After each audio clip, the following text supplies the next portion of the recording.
Hey everyone, so I've talked loads about the Legion news and all that stuff, but I haven't really talked about how I overall feel about the upcoming expansion, especially in comparison to Warlords of Draenor. So for me, I think the overall big picture is actually looking really pretty damn good for the game. They've decided to address some of my largest problems with Warlords of Draenor. One or two things they haven't really addressed, but mainly what they've done is they've actually made a bit of world content. They've put a world in the world of Warcraft. Who'd have thought that was a good idea?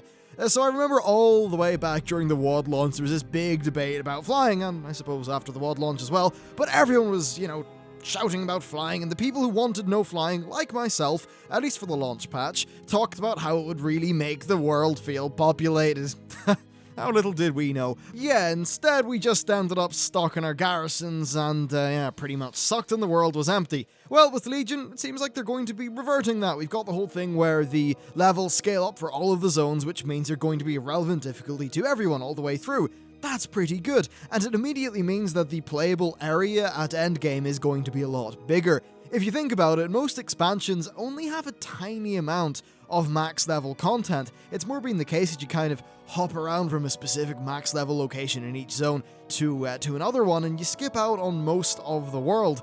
Of course, you're flying between that, so you never really see anyone, and it's just not really a social experience.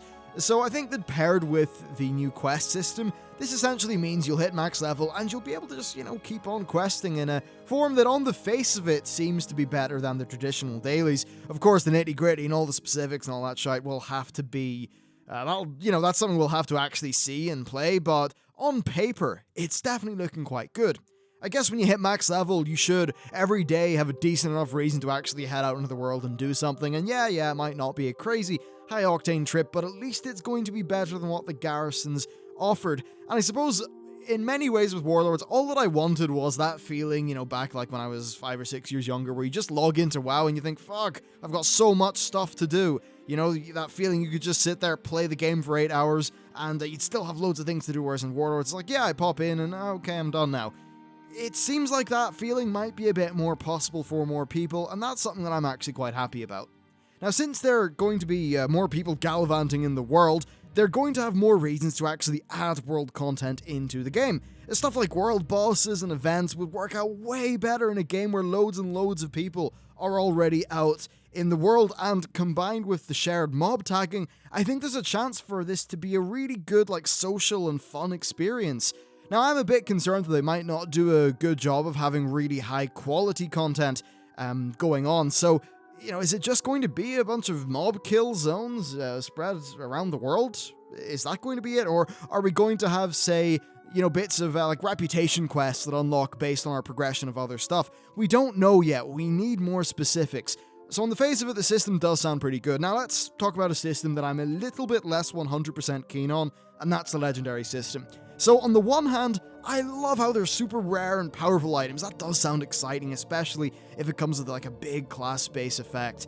But what worries me about it is the wider effect on gearing. That is a real worry. So if these are really high item level and they've got great affixes, then they're going to be really, really, really good for instance content, right? Now, getting these seems like it's going to be mostly a world content grind thing, but with an ability to target your farming towards a certain one. How is this going to work overall?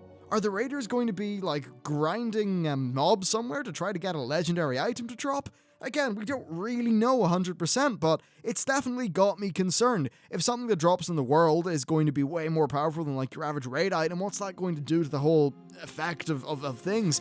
Now, that is a concern, but there is a part of me who thinks that, there's been so many changes in the name of homogenization and balance that have led to boring gearing and boring class gameplay. And say back in vanilla, yeah, shit was unbalanced as hell. Most classes didn't have every spec, be viable. There was loads of stuff all over the place.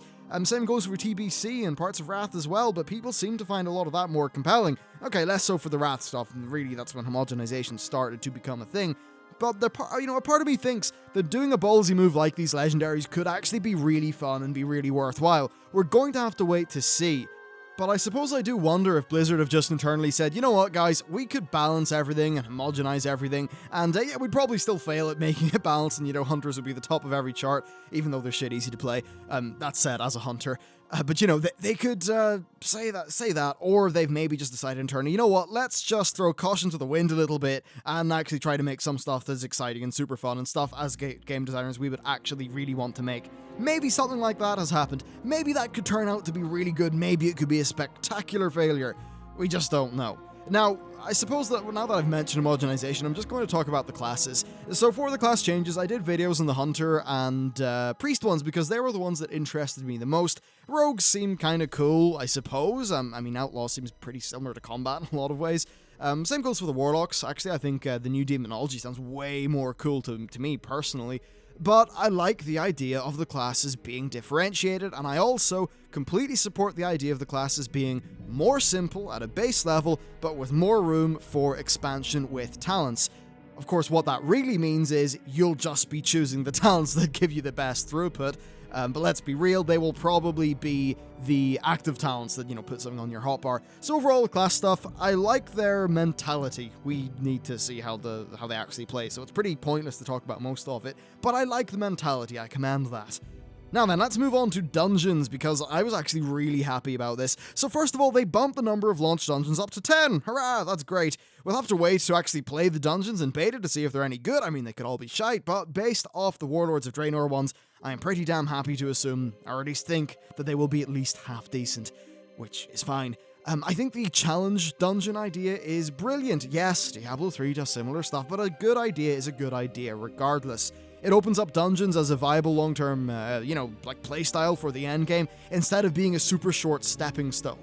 And I'm sure a system like this will be heavily changed, and added to and modified and all that after launch, because there's a lot of things which I think they'll need to think through and playtest, but the benefits seem to outweigh potential problems. A system like this also means that dungeon content will last longer, which means they don't have an excuse not to add them in patches. Are you hearing that, Blizzard? Now, apparently Karazhan might even end up being a 5-player dungeon in 7.1. I would hope that's a new dungeon and not them removing old Karazhan. That would...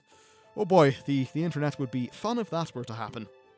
But anyway, yeah, dungeons overall looking pretty damn snazzy. As for the raiding, well, it seems to be having the least change, which honestly, I think is fine. It's good enough in its current state. I do have some concerns about stuff being overall too complex, and I had a great discussion about that with Bay and Asmongold on Final Boss a while back. We pretty much all agreed that maybe they need to ratchet down some complexity.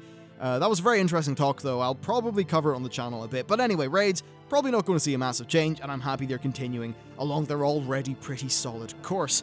As for itemization, though, oh boy, yeah, this is a fun topic. It will be continuing with the Warlords of Draenor style, so the Gear can Warforge up to the highest item levels available, yay, with higher item levels being much less likely. Again, we need more information on this, but for the purposes of this video, I find that kind of worrying. It's as if the people behind Ask Mr. Robot have just bribed Blizzard to make Gear a pain in the butt, so that people have to get an Ask Mr. Robot premium subscription to be able to manage their gearing in a way that doesn't, result in a big head wreck. I mean, come on, guys, I spend all my workday either programming something or making a video, and that's all using software with panels and things, so when I go to play in my World of Warcraft, do I really want, to deal with a million levels of RNG and planning for gear that basically requires crazy maths like what AMR's doing? No, not really. I would just like simple gear where you get a bit of gear, that's it. You can just have a big, messy old smile on your face and be happy with that. Next up, artifact weapons. I think they're a really cool idea, cool system, and they should give a pretty fun, endgame progression. Now, of course, there will be an optimal build that we'll all shoot for, though even at that, I do like how they're kind of harking back to the old talent system in a way, in a small way. Now, of course, it is also just another bar to fill at endgame, but let's be honest, humans, we're all idiots. We find filling bars fun, so this probably will end up being fun. The customization could also be great as well, and I especially like how they're going to have multiple colors for each skin. What that means is that, most of your transmog sets will match with your weapon because you'll be able to choose 4 or 5 colors for each skin of your artifact weapon. I mean, that's so many combinations, but it should mean it fits your transmog, which is something that I know a lot of people have been a bit concerned about. As for the class halls, well, I think they seem pretty cool currently. The garrison was fine when it was actually used to send people out into the world. The problem is it just didn't really do that too often, and it looks like the class order hull is pretty much only going to be used for sending you out into the world. Sure, there's a few gimmicky things like the Warrior Arena, but for the most part, you know, you go to your scouting map and it says, hey, a thing happened over in this part of a zone, you go do it, and then you hop off and do it. That's hopefully a very good thing. A part of me is worried that some garrison-like elements will sneak in, but the developers in multiple interviews have said, look, guys, we don't want to repeat the mistakes of garrisons, we don't want to carry the bad elements forward. It seems like they're doing that, they say they're going to do that, so right now, my opinion of class orders is actually really quite positive. Plus, the order halls aren't going to have loads of profession buildings or anything like that, so many of the reasons why you stayed inside your garrison to deal with the garrison-specific mechanics are pretty much gone. And I also kind of, in this video, wanted to cover the look and the feel and the music. So we got very little of that at the con, but what they did show of the zones looked great, especially High Mountain. Now, right, let's be legit here. The closer you get to the Grizzly Hills or the Howling Fjord, the more likely you are to get my money. And with a few zones, they've kind of done that. I like the Night Elf style. I like that kind of Rykul style as well. So this expansion is appealing to two of the art styles in Warcraft that I really like.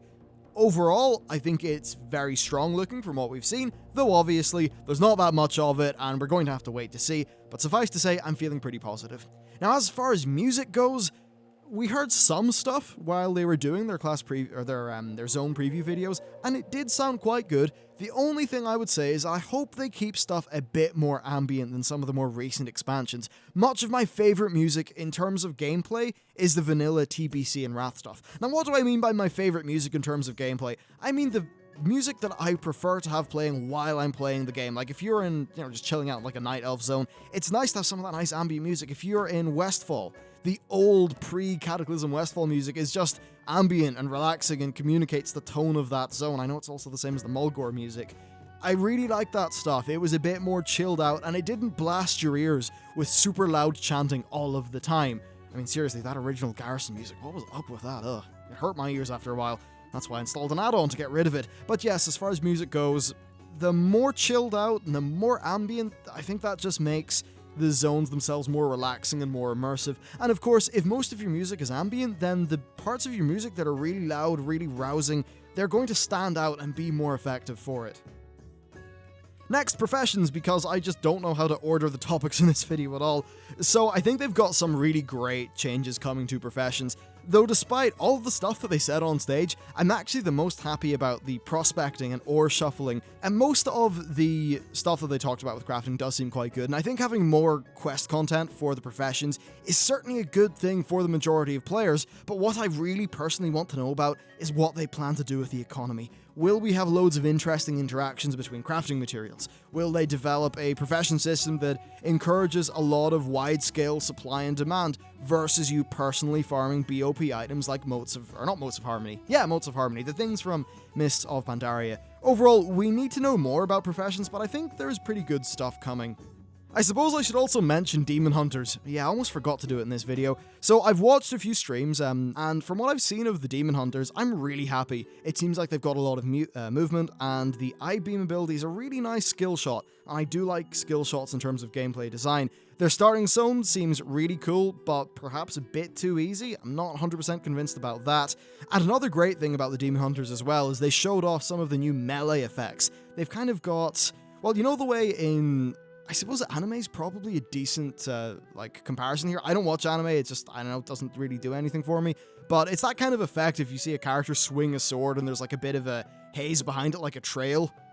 There's really cool animation stuff going on with what they're doing with the melee weapons. It showed off really well with the Demon Hunter gameplay, but they are adding it in for the other classes, so that's a really big plus. But as for the Demon Hunters themselves, they seem fast-paced in terms of their gameplay, they seem like they've got a lot of movement, and overall, that's enough to get me interested. They feel like a dynamic class to play. We're going to have to see how they are at endgame, what their talents are like, what their rotations are like, the actual specifics of how they are going to play at the higher levels before we really know whether this is a class that'll be great for the game. But suffice to say, currently, I'm really excited to get my hands on one when the Legion beta comes out. And I suppose that's really most of what I want to cover in the video, but if you think back to a lot of the past expansions, in terms of relevant content, it was generally one zone and a raid. Everything else is useless, including dungeons once you've outgeared them. With the systems changes they're making here, the dungeons will always be relevant, the raids will always be relevant, and the entire slew of world content will also be relevant, including every single leveling zone. That is a very, very big design change from what we've previously seen, so hopefully it works out. Obviously, it's early on, and again, no matter how positive I may seem, I don't recommend that you make a pre-purchase decision, because, well, I don't recommend that anyway, because you shouldn't pay for a product before you actually get to read a review of it. I mean, come on, it's a little bit silly, but yeah, suffice to say, pretty positive thoughts so far. Anyway, that is about it for this video. Thank you very much for watching. If you want to have a chat about Legion or anything like that, hit me up on Twitter, and down in the comments, let me know what your thoughts about Legion are so far, based on both Gamescom and Blizzcon. Thank you very much for watching, and I'll see you next time.